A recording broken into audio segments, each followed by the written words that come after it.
Pebble Ripple, where we explore positive ways to connect with ourselves and others, one ripple at a time. Hello, I'm your host, Dr. Susie Dudek. In this episode, we're going to explore our inner child. You're probably thinking, what the heck are you talking about, Susie? An inner child? Well, we all have one. It's not a little person living inside of us. It's the part of us that still carries the feelings, the needs, the fears, and the beliefs we formed when we were kids. It's also about the experiences we had growing up, how we were treated, whether we felt safe, loved, or seen. All these things leave an imprint on us through adulthood. Now, this imprint doesn't just disappear when we turn 18. It keeps showing up in our adult lives, our relationships, especially how we treat ourselves and others. Think of it this way: your inner child holds both the good and the hard stuff from your childhood.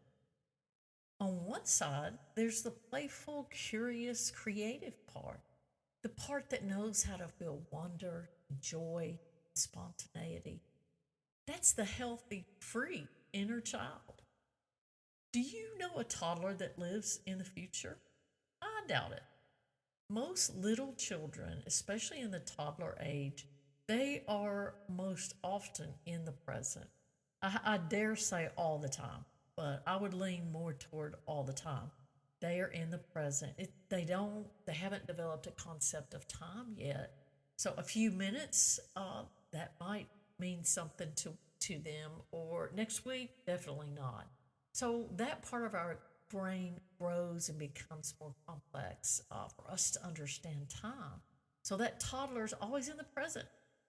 And so, and I'll tell you, quite honestly, trying to calm my noisy brain and being in the present, being mindful of what's going on in my environment and what I'm doing. This has been something I've been working on, gosh, probably the last 10 years.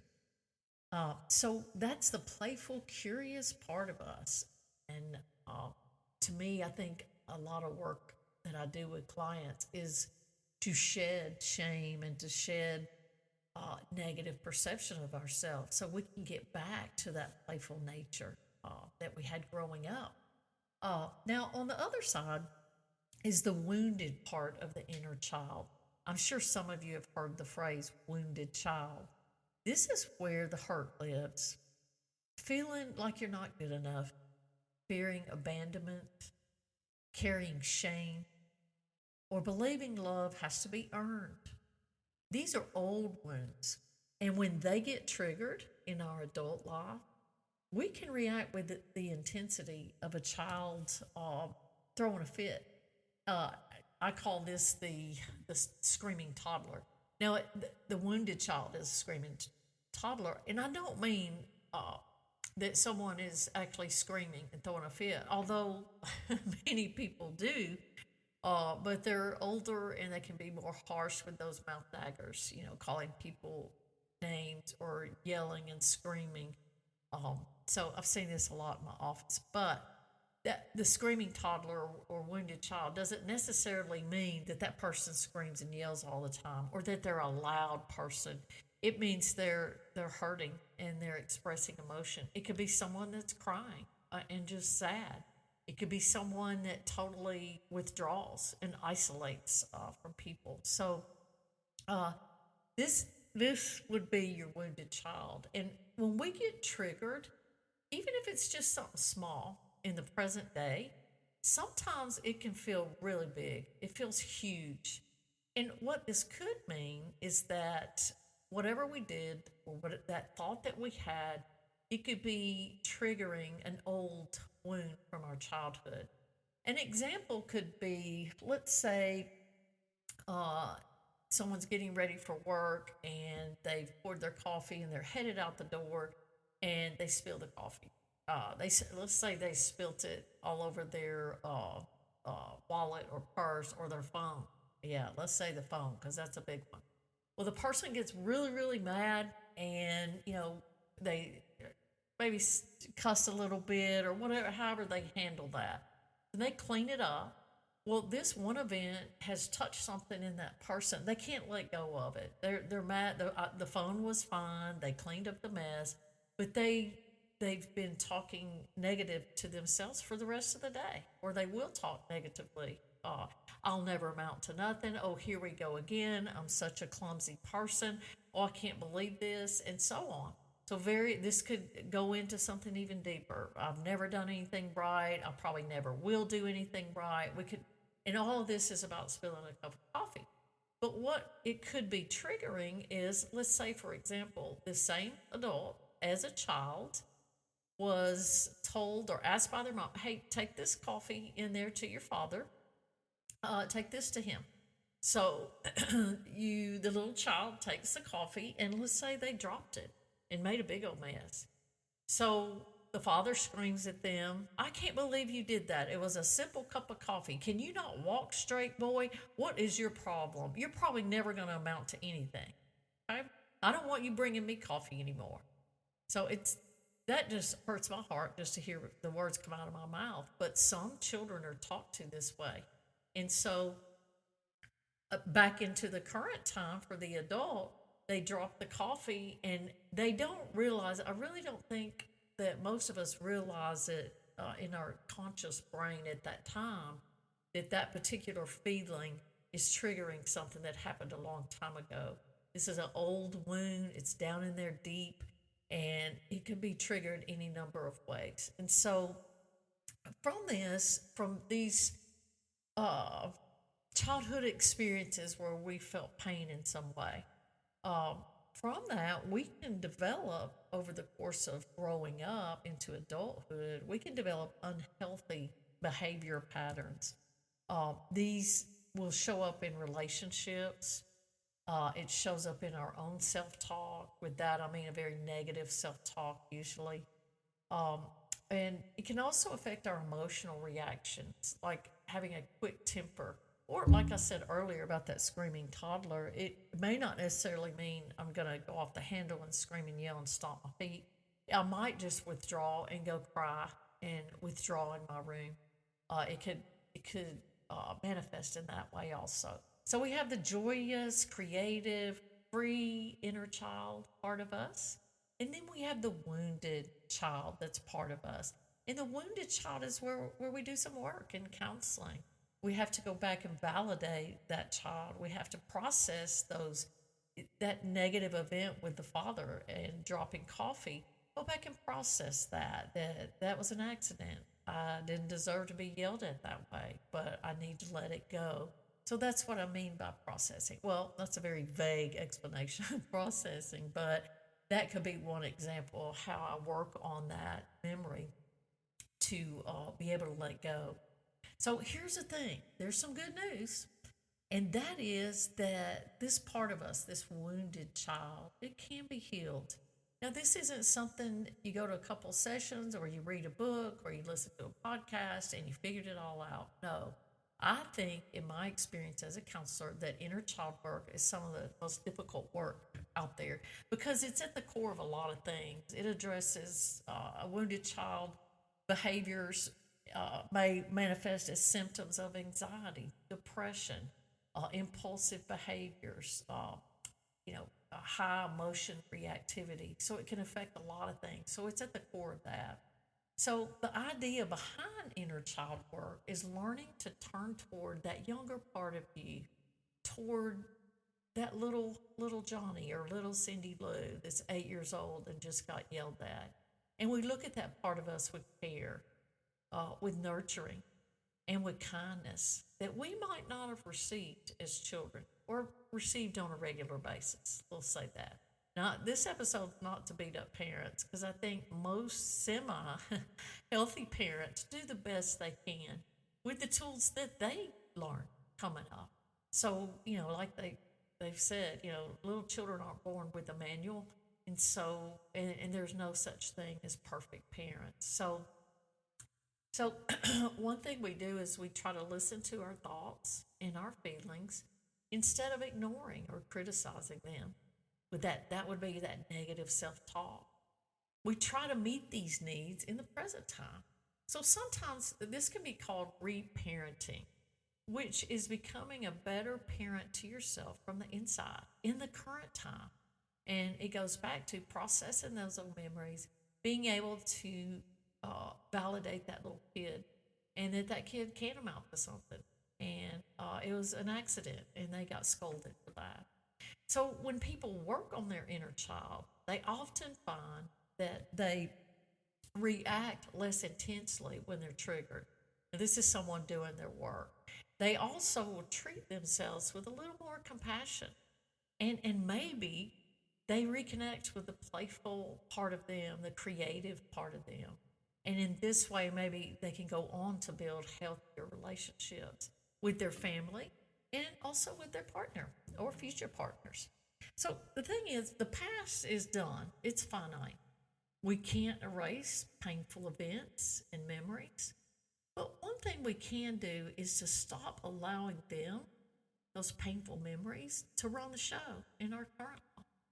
And so the core message is this: the child in the little tongue tied there, the child you once were is still part of who you are now. That little child is not long gone. Now you're all grown up, and your brain is much more complex than it was when you were young. But the thing is, when you start learning to care for that wounded part of you, that hurt part of you, with more compassion, you wind up freeing up more of your energy instead of that negative self talk, high anxiety, depression. These things take energy, especially anxiety. It takes a lot of energy. And I'm exhausted and I'm feeling down. I don't have time for myself. But if I can be working on me, showing myself more compassion, then I'm freeing up more of my energy and my time for being in the present moment, like that little joyful toddler I mentioned a while ago, trying to focus on the present moment, being grateful for what we have, and, trying to live a more positive life. And that starts with your perception of you. Your perception of you starts with learning to view that positive part of you and be able to accept and validate that wounded part of you, which often turns into a negative part of you in your adult life. So I think, like I said earlier, inner child work is some of the hardest personal work one can do. I found this true in my own personal story and my own personal work, as well as that of many of my clients. I had a client once, after I asked him, I think it was our first session, and I always ask him, what brought you to counseling? And so I asked him this, and he looked at me and he says, I don't want to be here. I'm not looking forward to this. But I know I need to deal with my childhood so I can be a better me in the present. And I think that was well stated. I think he had self awareness. He knew that stuff, the way he was interacting with people, interacting with his world, was not, there were some unhealthy parts. And he wanted to process some of his childhood trauma and try to get in a better place in the current time. So, doing this kind of work, and this is why I shared this client's perspective, he didn't want to do it. He was not excited to be in my office. But the thing is, I think he knew it, and what I'll share with you is this type of work is kind of like opening Pandora's box. It is ugly, it is painful, and it is not any fun. But it can be life changing to face the ugly, the painful, and to face that part of you and be brave and validate that little child can be it can be life changing. It be so positive. But, I don't want to make you think or imply this is easy. This is not easy work. Finding compassion for our inner child or ourselves can happen by going back in time and reflecting on what we experienced as a child. And this takes time. I mean, so there's exercises, and this is not the place for me to share those. I'm not doing counseling, but there's little like warm up exercises or warm up homework a person can do to slowly, like, put your big toe in that water, put your big toe in this kind of work would be, a first step might be doing a timeline, and so what you're doing is you're trying to get the cobwebs off your memories and bring up stuff. And a lot of times, if most everyone has healthy events or sad events in their past, we try to avoid those. It's survival tactics. So who wants to think about that stuff? But a lot of times it's stuff that wasn't processed, and we need to go back and reflect and process. And we all know no childhood is perfect. We've all experienced some type of trauma, whether it's an obvious trauma, like a physical or sexual abuse or neglect, or the not so obvious trauma. Now, it's like an emotional disconnection, like relationship with the parents and the caregiver. Sometimes this is when a parent or a caregiver is uncomfortable with feelings, so they avoid them, even with their children. And one phrase I've heard a few times from clients regarding what they heard growing up is, I love you. I shouldn't have to say it. And or something along those lines. And if a child is crying or upset, the parent tries to shut that down because the parent's not comfortable with the feelings. And, we just need, suck it up. You're going to be fine. Go on in there, wash your face, not even address it. And so that doesn't mean that parent's mean. That just means that the parent doesn't do feelings or is not comfortable with them. And they could be a very good person, but that's just a part of them. So that can be traumatic for a child, even though it's unintentional. And another not so obvious form of trauma will be similar to emotional disconnection is being shamed by a parent. For example, I had a client share that when they were little, they cried a lot. They was an emotional child, and they were constantly told by one of their parents, "You wear your feelings on your sleeve," or "Stop, you're a crybaby. Now hush up." And my client was so young. They said she thought she was between 3 and 4, but she shared that she didn't know what a feeling was, but it was on her arm or shoulder, and she knew whatever it was bad, but whatever it was on her, and she was kind of scared. So, that's a little. I think that's amazing. A client remembers that, but think about that coming from a perspective of a 3, 4-year-old. You wear your feelings on your sleeve. Well, that sounds like something is on me. So here's a side note to that. I just want to add. I'm not going to elaborate too much, but if you have an emotional child like that cries a lot, very sensitive, one reason could be that they're seeking connection with the parent. They're not getting it. They're not getting enough. Children are different. All of us, our temperaments vary. So you might have a child that needs a little more affection or cuddling, or they need more of that parent. And then you might find a child that a little bit here and there is fine with them. They don't need it that much. But some kids do. And so that could be a reason for an emotional child. And it could also be connection could be just a hug or more connection, which really kind of falls along the same line.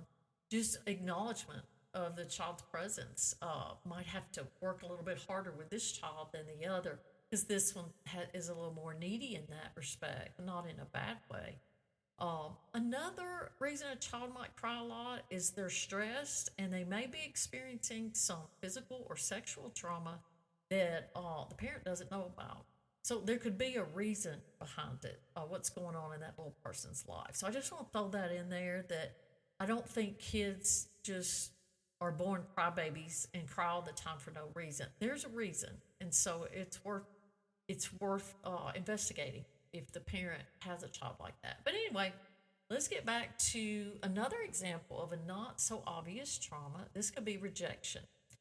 Another client shared that when they were young, they wanted to help their mother in the kitchen whenever she was cooking. And they were told, you're in the way, out of the kitchen. No, you cannot help me in the kitchen. You'll mess it up, out.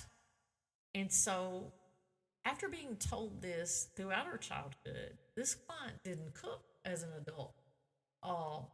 That came up in counseling. And I said, why not? And they said, well, I'm afraid to cook. I don't think I could do anything. And then we kind of dove a little deeper into some of the things the client was told as a child. And so they thought they'd mess it up.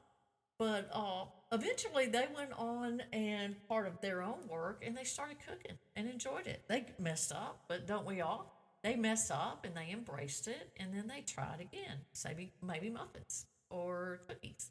So I thought that was a good example for that. And they pushed through it and enjoyed cooking. So this is the last example I'll mention. If a child is observing a parent, uh, the abuse of a parent by the other, this can be verbally or physically or both. This type of behavior models how parents act toward each other in an unhealthy way. And I'm not talking about parents who having an argument. This is normal. As long as it doesn't elevate to we're screaming and yelling at each other, slamming doors, we're really at the top of our anger meter. I'm talking more about verbal and physical abuse. So verbal and physical abuse is like that. You're at the top of your anger meter. And what the child learns is that this is how their parents relate to one another. So when this child grows up, they might present in a relationship as the victim or the aggressor. So if someone hits them or berates them all the time, they may think that's normal for their role. And so they think, they learn this from observing their parents. So this is another example of not so obvious traumas that's probably a part of a lot of y'all's lives. And off and on, and again, no parents are perfect. We're not bringing these up to beat up parents. It's to open your mind to the things that could be affecting you that might have seemed minor, when you look back, but they're not. They can affect you. So we've explored a little bit about the hard stuff for the inner child. We will discuss the fun and creative stuff for the inner child just a little bit later. But I want to go on and talk a little bit about reparenting. Now, that's one way people work with the inner child. So, reparenting, I mentioned a little bit about it earlier, but it's a process of your adult self giving your younger, more vulnerable self care, safety, validation, protection, and kindness. And also, I mentioned earlier, compassion that maybe they didn't get enough of, or they may not have got any. Treating those painful or vulnerable times or your perspectives of yourself, giving more compassion toward that part of you know this can help build trust in yourself.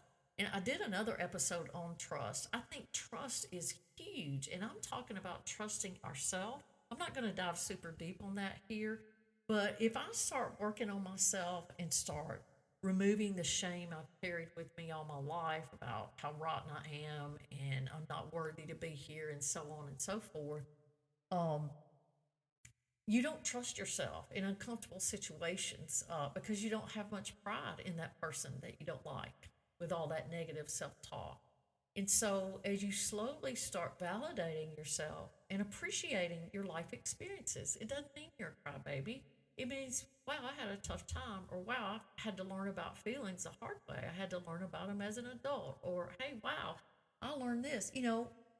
Whatever it is, you're learning and growing to be a better person. So if we're working towards that, we start slowly building trust. Kind of that attitude, something I used to tell myself, and I still do in a stressful time or experience, is I got this. I got it. And sometimes I'll say, we got this. And I started saying we when I was doing my inner child work years ago. I know there's not a little child living at me, so don't report me here. But it just feels like a connection with that part of me that's had trauma. So we build that trust, and you learn to trust yourself, and because you've got that attitude, I got it. I can't control and predict the future.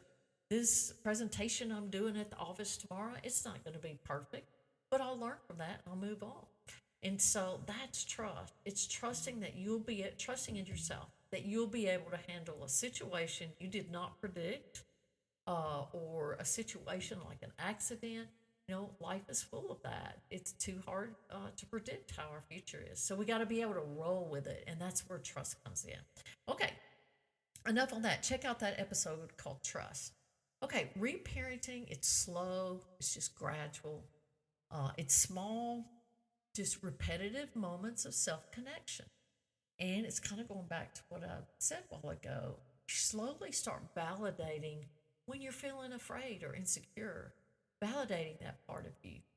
And doing that in just little micro moments, just repeated moments of self connection, this will create positive change over time.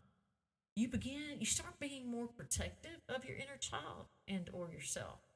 And this can look like stronger boundaries with unhealthy folks around you, family or otherwise. You want to protect yourself. I know it's still along the lines of the metaphor. It's kind of like you turn into a mama or a papa bear.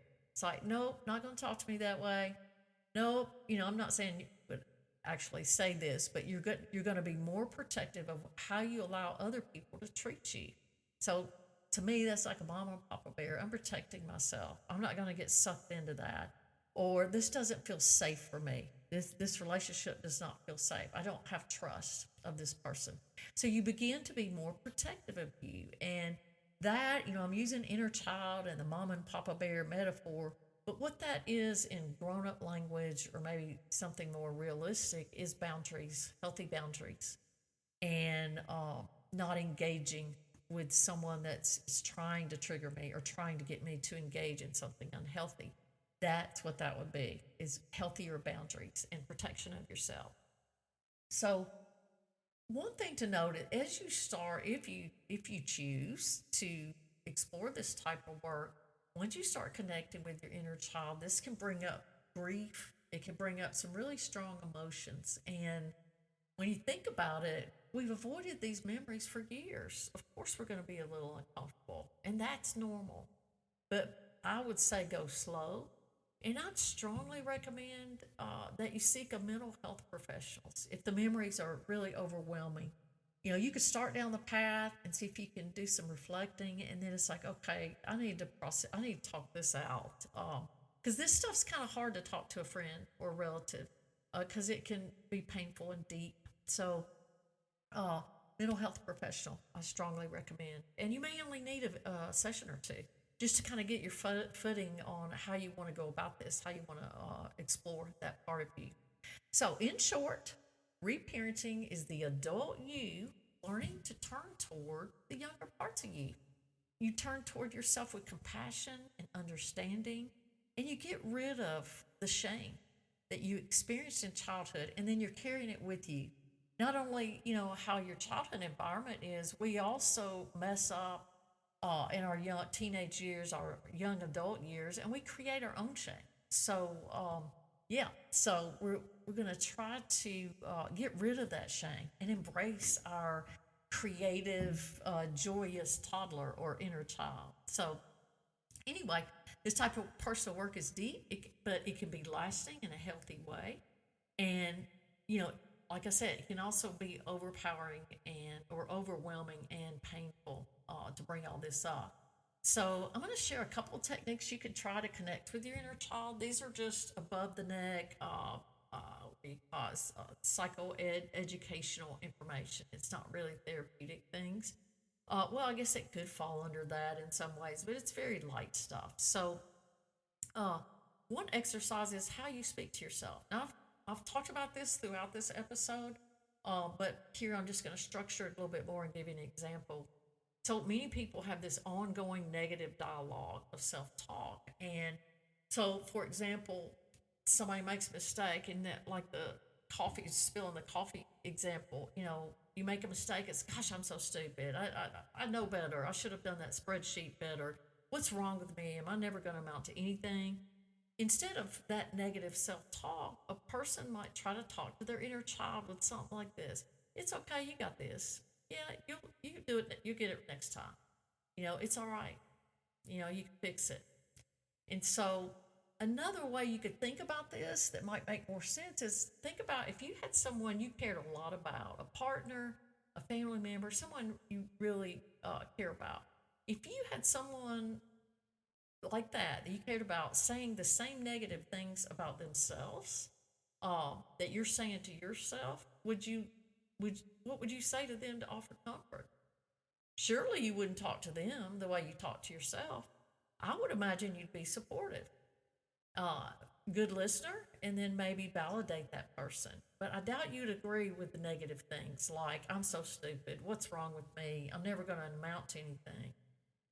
I don't think most of us want to hear someone we care about say those things about themselves. So, talking to yourself in a more positive way, it rewires that automatic negative self talk that we learned in childhood. And then it was reinforced in adulthood. So you actually start changing your brain. I mean, it's fascinating. You're rewiring those negative thought patterns. Now, it doesn't mean you'll never have a negative thought in your life. No. But you're making those connections weaker while you're creating or maybe reinforcing more positive thought connections, or shall we say in brain talk, neurotransmitter firing patterns. That was a mouthful. You are actually shifting that brain. So I'm not going to go off there, but I just think it's fascinating. We all have the power to change those automatic negative thoughts into something more positive.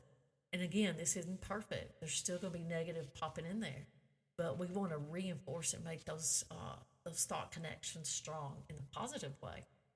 So, moving on, exercise two, visualization and validation. So this one I like, and I've used this probably with 95% of my clients, maybe even more. Depends on what kind of work they want to do. So here it goes. If you could go back in time to a period that was especially difficult for you, and you could go back there and you could talk to that person, your younger self. The questions are, when would you go? What time? What year? And then what would you say? And what is it that you think that child would want to hear? It would need to be age appropriate. Let's say you had a tough time. Your father left the family when you were 5, and your last memory of him was him driving off on a motorcycle while you were sitting on the front porch. Okay, so if you went back in time and you talked to the 6-year-old, your conversation would need to be age appropriate. You don't want to talk to a 6-year-old like a 35-year-old. A 6-year-old, very simple language and short sentences. So that's just an example of that. So the inner child work, it takes a lot of effort and work. It's not a pleasant journey. I think I mentioned that a few times. But I think if you're committed to yourself and your inner child, you can find closure with past hurtful experiences, and you can apply what you learned to your adult self in this time, and hopefully have a healthier life and a healthier perception of yourself. So I'm gonna have to say it. I strongly recommend the help of a mental health professional if you want to navigate this type of healing, especially if you experience severe trauma as a child. So, wrapping up, before we wrap up, I want to explore the positive and creative side of our inner child. When we think happy child, we might think about creativity, playfulness, unconditional joy. And so, allowing this part of us to exist can help us manage our stress. We can learn, as I've said several times in this episode, we can learn to show more self compassion and maybe not take life so seriously all the time. It's okay to it's okay to make mistakes. And one of my favorite phrases, I've used it with clients as well as my students, is it's okay to be perfectly imperfect. That's what makes us all unique. And learning to embrace our imperfections just makes us stronger. So, some ways you might want to nurture your inner child might include making time for play. Schedule fun hobbies just for enjoyment, not productivity. I have friends that have boats. They love to be out on the water. I have friends that ski, have friends that play golf, people that hike, go fishing. These are fun things. We're not acting like a child when we're doing it, but they bring up that positive part of us. That inner child that wants to go fast on the water or wants to catch a really big fish so we can brag about it. Those things, these are triggering positive memories when we were younger or something similar. So, another way is using affirmations by telling your inner self when you're triggered, you're feeling afraid or vulnerable or feeling very insecure at that time. You might say something like, "You're safe, you're loved, everything's gonna be okay." Like I said earlier, you got this, you got this. I believe in you, all right? Or we've got this, like I said, and it's okay. Those are positive affirmations, whatever the situation might be. Instead of beating yourself up, how can I do that? Oh, I'm going to mess up my presentation in the meeting. Oh gosh, no. Just hey, we got it. It doesn't mean you're not still going to be nervous or a little anxious. I think that's normal, but at least you learn to self-soothe instead of beating yourself up. So, and another one, a third one is practice self-compassion. I'm going to beat that in your head. Forgive yourself for mistakes instead of reacting with a dull harshness. Learn to laugh at yourself. Um, yeah, I mean, yeah, just try to lighten up. Self compassion. One more, lastly, one more way to nurture your inner child is limit your consumption of the media. And I don't think I need to go down the highway and explain this one. Um, yeah, I would limit, I'm not saying don't listen to anything, but I would limit that. There's so much negativity out there. Okay, folks, that is all I have for this episode. Exploring our inner child. I hope you got something out of it. I hope it's been helpful for you. And again, I encourage you to seek mental health professional if you want to dive deep into your childhood. All right, this is Dr. Susie Dugan. Until next time, I wish you peace and good mental health.